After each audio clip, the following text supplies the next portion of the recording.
والصلاة والسلام على رسول الله وعلى آله وصحبه ومن والاه وبعد. غسل جنابت یا غسل حیض، اس بارے میں اکثر و بیشتر سوالات ہوتے ہیں، تو میں نے یہ مناسب سمجھا کہ انتہائی اختصار کے ساتھ ان کے بارے میں بتا دوں.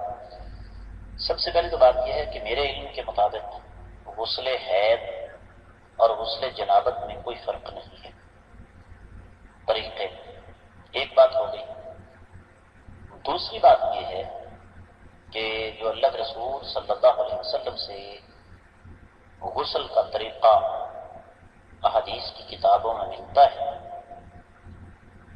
صحیح بخاری حدیث نمبر 249، 257، 259، 260، 265، 274، 276، 281 اور صحیح مسلم حدیث نمبر 317 کہ اللہ کے رسول صلی اللہ علیہ وسلم سب سے پہلے اپنے دونوں ہاتھوں کو دھوتے، پھر اپنی شرمگاہ کو دھوتے، پھر آپ نے وضو کیا نماز والا، اس کے بعد آپ نے اپنے سر کے بالوں کی جڑوں تک پانی پہنچایا، پھر نبی کریم صلی اللہ علیہ وسلم نے پورے جسم پر پانی ڈالا 3 مرتبہ، اور اس کے بعد آخر میں آپ علیہ الصلوۃ والسلام نے جہاں پر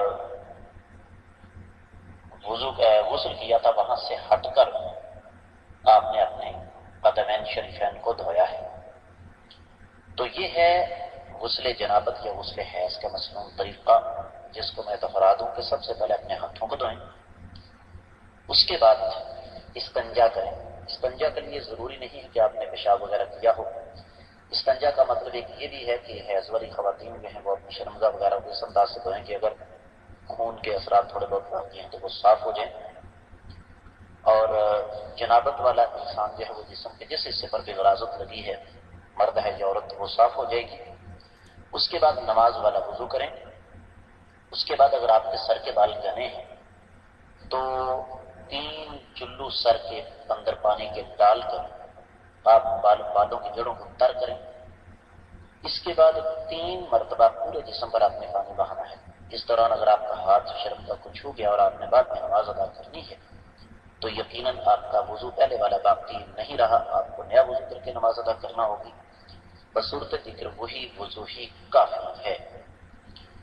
تو یہ ہے مسنون غسل کا مختصر طریقہ.